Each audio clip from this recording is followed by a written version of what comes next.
Y bueno, pues para conocer cuánto pues de la llegada de Pedro Pablo Kuczynski al gobierno, a la gestión, tiene que ver en esta retomar, en este recuperar de confianza en la inversión en nuestro país. Estamos también con el vocero de Peruanos por el Cambio, congresista por esta agrupación, por esta bancada, Carlos Cruz. ¿Cómo está, congresista? Buenos días. ¿Cómo ven? ¿Qué lectura le da esta buena noticia, sin duda? Bueno, sin duda que parte de este inicio recién de retomar el crecimiento que se había perdido en el gobierno anterior tiene que ver con el optimismo con que se ve al gobierno del presidente Pedro Pablo Kuczynski.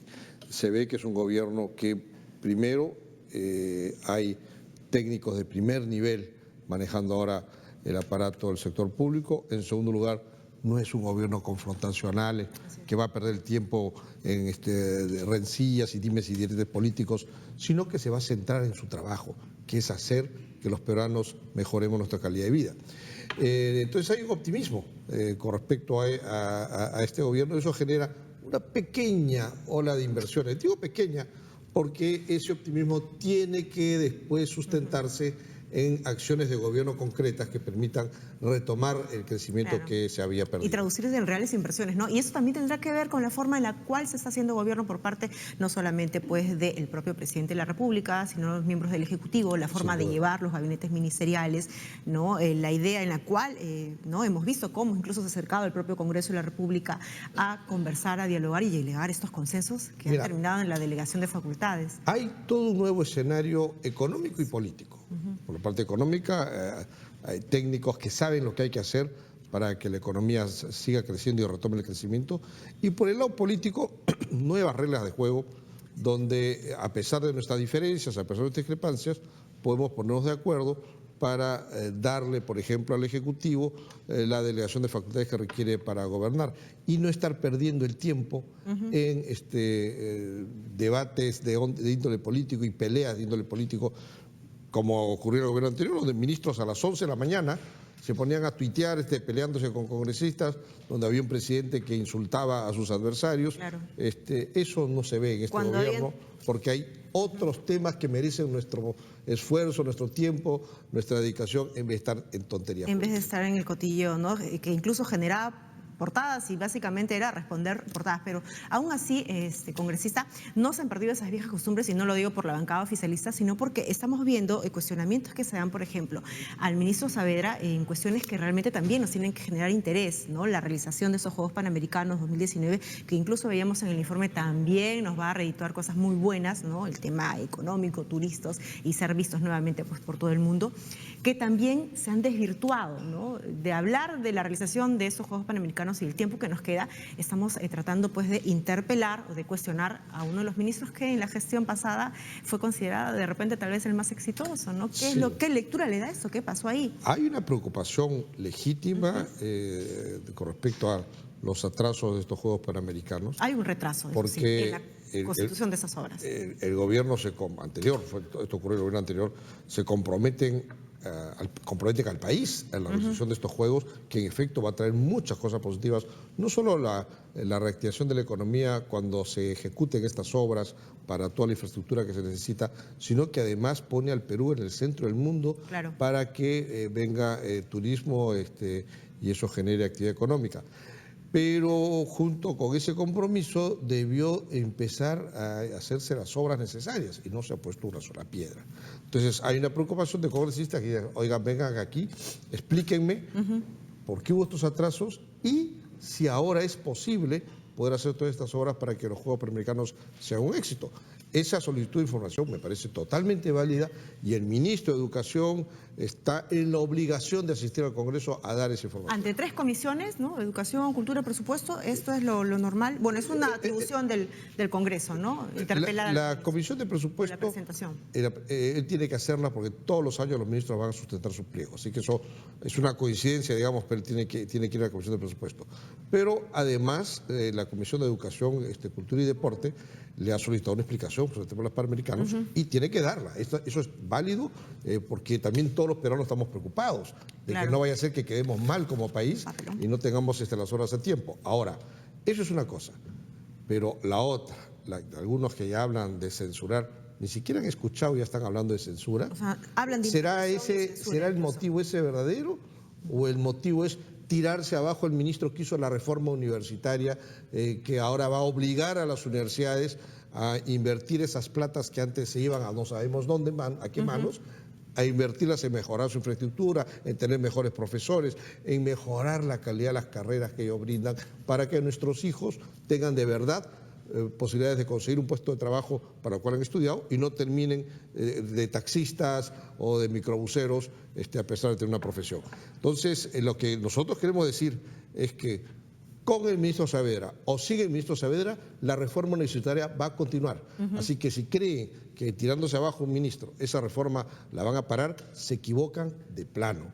Así que esas segundas intenciones van a caer en el error de creer que censurando al ministro Saavedra se acabaron los problemas para las universidades que dan pésima educación y carreras profesionales. Ahora, Se es una equivocan actividad de la SUNEDU que ya ha sido implementada, ya está trabajando y ya va ha a estado continuar. originando cambios, Y va a ¿no? continuar. Así que si su cálculo es tirarse a Saavedra para que eso pare, se equivoca. ¿Que es venganza política en todo caso? Porque hemos visto Es que obviamente el ministro está Saavedra, siendo cauto en el este ministro tema. Saavedra ha chocado contra muchos Ha pisado intereses, muchos callos, sin en duda, ¿no? definitiva, con esto. Entonces, a nosotros vemos que hay ahí algún interés subalterno, pero eso no va a ocurrir. La reforma universitaria va a continuar. Ahora, y cambiando de tema, veíamos también con mucho interés cosas muy nuevas que están llegando pues con esta gestión a propósito de lo anunciado ayer por el jefe del gabinete, la creación y la generación de esta oficina de apoyo al cónyuge del presidente de la República, algo bastante novedoso, interesante, pero que tomando en cuenta lo último que hemos vivido con la gestión pasada, parece revertir cierto interés, ¿no? Y necesidad incluso. Lo que queremos es que ahora se sepa, todos los peruanos sepamos, cuánto es lo que se gasta para apoyar a la esposa del presidente. Ordenar y transparentar, ha dicho Porque la Zavala. esposa del presidente no es una funcionaria pública, no puede decidir de políticas públicas, no le puede ordenar a ministros, no le puede dar luz verde a ningún ministro de Estado, no es su función. Pero sí tiene un rol, ella tiene que acompañar al presidente de la República a muchas actividades protocolares, ella es requerida por muchas organizaciones para que las visite, para que esté con ellas o con ellos en actividades, generalmente de asistencia social y de esa índole. Y además, mucha gente le envía a la primera dama. Es receptora, ¿no? De solicitudes. Solicitudes de ayuda para algunos de sus problemas. Entonces, ella tiene un rol de representación que realizar. Ella, la actual primera dama, Nancy Lange, no habla con ministro de Estado, no decide políticas públicas. Ella realmente conoce perfectamente su rol, a diferencia del gobierno anterior, donde teníamos una presidenta en funciones que disponía de no solo recursos públicos, porque ella utilizó el avión presidencial, por ejemplo, para viajar a Brasil. Bueno, son situaciones, ¿no?, que ya están en curso de y se están investigando, entonces eso no va a ocurrir en este gobierno. Ella no despacha, no conversa, no tiene encuentros con ninguno de ella los lo que va a hacer es esa labor protocolar que tiene que tener como esposa del presidente y para lo cual necesita un apoyo para ordenar sus actividades, para desplazarse a las invitaciones que ella reciba y para direccionar los pedidos que ella le envían, direccionarlos a los ministerios respectivos para que sean ellos quienes en función eminentemente social. ¿Cuánto del erario nacional va a ir para este despacho? ¿Es algo que recién se va a dar? Se ha asignado 50.000 soles mensuales, que sería el despacho de la oficina de ella, que es una oficina muy pequeña, con 5 colaboradores y punto. ¿Y el hecho de que vaya parte del erario nacional no la hace a ella una funcionaria? No, porque ella no tiene un rol dentro de la estructura del Estado, es decir, ella no decide políticas públicas, ella no tiene funciones de funcionaria pública, ella solamente cumple esta labor de representación como la esposa del presidente. No es un agente ejecutor para nada. Para deriva nada. En todo caso si es que hay solicitudes. Si es que le solicitan medidas, ella lo que hace es la deriva al ministerio respectivo y le informa a la persona, por si acaso ya se lo envíe al ministro tal para que atienda tu reclamo. Bueno, y esto en aras, pues, ¿no?, de la transparencia que se está buscando pues seguir en... Que no vuelva a ocurrir lo que pasó en el gobierno anterior, donde teníamos una primera dama que no tenía funciones públicas, sin embargo, despachaba con ministros, le daba luz verde a los ministros, agarraba el avión presidencial y lo usaba para viajar al extranjero cuando le daba la gana. Eso sí es un mal uso de recursos públicos, cosa que este gobierno no va a hacer. Nadine Heredia ya salió a responder y decir, bueno, que en ningún momento el gobierno peruano pues gastó ni un solo sol en función que ella Yo le diría al realizaba. señor Nadine Heredia que mejor se dedique a explicar qué pasó con sus agendas, porque ella nos engañó a todos diciendo que las agendas no eran suyas, resultó después que sí eran suyas, que la letra no era suya, después resultó que eran suyas, así que no tiene credibilidad. Y lo que ella hizo y el rol que ella tuvo en el gobierno anterior es algo que nunca más debe volver a pasar en el país. Y bueno, de errores se aprende, ¿no? Y bueno, imaginemos que en enmendar esos errores se está generando pues la creación de esa oficina. Ahora, háblenos en relación, pues ya se ha dado y se ha otorgado estas facultades para que el Ejecutivo pueda implementar. Hemos visto buenas noticias en relación pues al entusiasmo que hay en la inversión y también, ¿no? La inversión tiene que venir acompañada de la confianza y en aras de esa confianza se está buscando también, ¿no? Y es un proyecto que incluso se ha presentado, la reforma de la Unidad de Inteligencia Financiera, algo en la cual incluso no se pusieron muy de acuerdo, o al menos a los fujimoristas no les cayó muy bien al inicio de este periodo de facultades. Finalmente se logró un consenso y la UIF tiene ahora la facultad de levantar secreto bancario y tributario, siempre con la autorización de un juez. Ajá. Pero lo que ocurre es que la Unidad de Inteligencia Financiera es un organismo que en otros países es tan importante como la Contraloría General de la República, como la Fiscalía de la Nación, y el jefe de las UIFs suele ser un funcionario que todo el mundo conoce. En el Perú, la UIF es una oficina dentro de la Superintendencia de Bancos y Seguros. Y la Superintendencia de Bancos y Seguros, su función no es perseguir a los corruptos, perseguir a los lavadores de activos, perseguir a los narcotraficantes, perseguir a los terroristas. No es la función del jefe de la SBS. El jefe de la Superintendencia de Bancos y Seguros tiene que velar por el fortalecimiento de nuestro sector financiero. Entonces, lo que nosotros estamos proponiendo es retiremos esa oficina de la UF de la SBS, creemos otra institución que sí dependa financieramente de la SBS, porque la Adscrita SBS, nada más. adscrita a la SBS, porque la SBS financia esta oficina, que tenga el mismo régimen laboral que tiene la SBS, pero que el jefe de la UIF ahora sea nombrado por el presidente de la República y sea ratificado por el Congreso por un periodo de 5 años, en el cual no lo pueden votar. O sea, un organismo público descentralizado, con autonomía, pero adscrito. Actualmente, al jefe de la UIF lo nombra el superintendente de Bancos de Seguros a dedo, ¿no? Y eso lo hace que el funcionario tenga muy poca independencia. En cambio, siendo nombrado por el presidente, ratificado por el Congreso y por 5 años, el jefe de la UIF, si le parece, puede investigar a un ministro Y seguir el curso del mismo gobierno y nadie lo puede votar, ¿no? Entonces, realmente le damos independencia a esa institución y el jefe de la UIF va a ser un funcionario de alto nivel porque pasa por toda una ratificación por el Congreso. Ahora, y el pasar por la ratificación del Congreso a mí me hace pensar al menos a la situación que hemos vivido, 5 años de espera del defensor del pueblo o de repente pues aquí a los Es que en este caso lo nombra el presidente y el Congreso lo ratifica. Solo le ratifican, ¿no? Que tiene que... No, así es. El Congreso no tiene capacidad de nombrar a alguien. Exacto. Como ocurre con el Tribunal Constitucional, ocurre con el Defensor del Pueblo.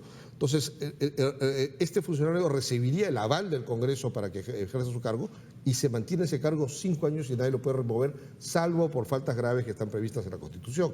Entonces, él tendrá toda la independencia de abrir el secreto bancario a funcionarios del gobierno que lo nombró y no lo pueden votar. Entonces, fortalecemos la UIF, que sería una gran herramienta para luchar contra la corrupción. Ahora, ¿y ya están pensando quién podría ser de repente este primer titular o cabeza? Pues, no, eso ya le corresponderá al presidente de la República.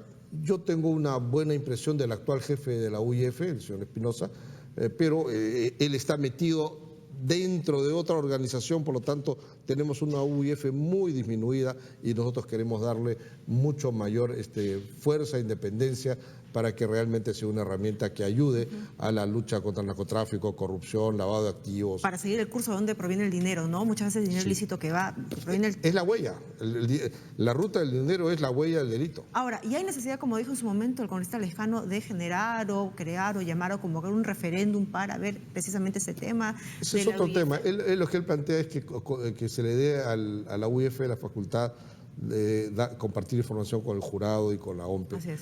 Eso no tiene nada que ver con el proyecto de ley que yo he presentado.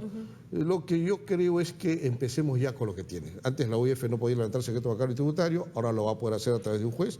Vamos viendo cómo funciona eso. Y en el camino ver qué otras funciones podría realizar. O sea, no pasemos de nada a 100, no olvidemos que el Perú es un país con instituciones muy débiles, vamos poco a poco El Congreso ha llegado a un consenso con respecto a las funciones que hay que darle. Nosotros respetamos ese consenso y creemos que empecemos con eso y después vamos viendo. ¿Y habrá temor en que simplemente se reformule y se le dé mayores atribuciones a la UIF en el mismo Congreso de la República? Porque en verdad cuando vimos esa reticencia a muchos nos generó suspicacia. Dijimos, bueno, pues ¿qué querrán tapar? ¿Qué no querrán que se sepa? Pues, ¿no? Bueno, yo creo que sí, porque efectivamente no tiene lógica que hace la UIF dentro de la Superintendencia de Bancos y Seguros.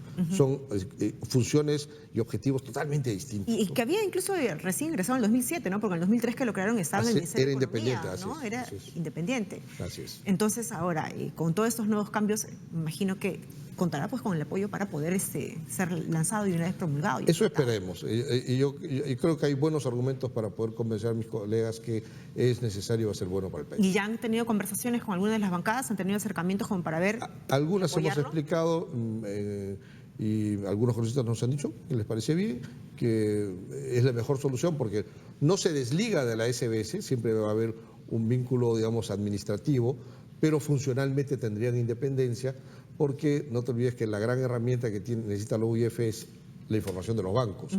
Y la SBS siempre puede apoyarlos para presionar a los bancos para que envíen esa información de manera oportuna y rápida, para que la UIF pueda hacer su trabajo. Y de esa manera puede hacerse el trabajo mucho más sencillo, más rápido, y la Fiscalía pues también tenga que decir, sí tengo pues no sustento con el cual puedo yo investigar y hacer incluso una denuncia. Y finalmente, congresista, a propósito de este escándalo que hemos visto, a propósito de la situación en la cual pues ustedes recibieron el Congreso de la República, usted se repitiendo el plato, pero aún así hemos visto ayer al señor Chevasco decir que las oficinas, o al menos 36 de ellas, estuvieron prácticamente pues ¿no? en mal estado. Sí, yo mantengo la misma oficina que tuve en el periodo anterior, así que no, en mi oficina no se ha gastado un clavo porque ya está funcionando. Claro. Pero sin embargo, he podido visitar oficinas de congresistas de mi bancada que recién inician su labor congresal y realmente parece que hubiera habido un terremoto en esas oficinas. He visto techos desplomados, paredes rotas. Cables que han salido, pero eso cables responde colgando, que alguien ha tenido que sacar. Sí, o sea, ha habido un pésimo manejo administrativo en la administración anterior. Cuando se han retirado estos congresistas, pareciera que hubieran arranchado las cosas las oficinas están realmente en un deplorable estado, que muchas de ellas, hay como 3 congresistas de mi bancada por lo menos, que al día de hoy no tienen oficinas, porque están inhabitables las oficinas que pero se tanto como para verlos derruidos. Sin embargo, lo que sí quiero decir es que nosotros no hemos salido a decir, oiga, no nos han dado oficinas. Claro. Nuestros congresistas han sido muy tolerantes en aras de mantener la buena imagen del Congreso, en que sean refaccionadas sus oficinas, porque si permitiéramos que las cámaras de ustedes entren a ver qué tipo de oficinas son, van a ver ustedes que no les estoy exagerando cuando le digo techos caídos, hay cielos rasos que se han desplomado, muros que tienen huecos que uno no sabe qué pasó ahí. ¿A santo de qué? Porque, a ver, si uno desocupa un lugar, no hay necesidad de derruir el lugar. Te llevas tus papeles. Ahora, ¿hay manera de saber qué oficinas, qué congresistas, de qué bancadas habían Yo ocupado? supongo, sí, yo no tengo esa información, claro, pero supongo que la administración del Congreso tiene esa información. Bueno, es bastante preocupante, ¿no? El hecho de que nuestros padres de la patria que ocuparon en su momento la salida dejen en ese estado, pues que podemos. Sí, ahora yo noto una mejor administración en el Congreso. Creo que el Congreso tiene un nuevo ánimo, hay el ánimo de ponernos de acuerdo y hay una administración mucho más austera. Así que creo que dentro de este nuevo ambiente político que vive el país, el Congreso estará a la altura de las circunstancias. Eso es lo que todos esperamos. Muchas gracias, congresista. Gracias por habernos acompañado esta mañana. 8 y 7 de la mañana. Hacemos una pausa. Regresamos con más información. No se muevan.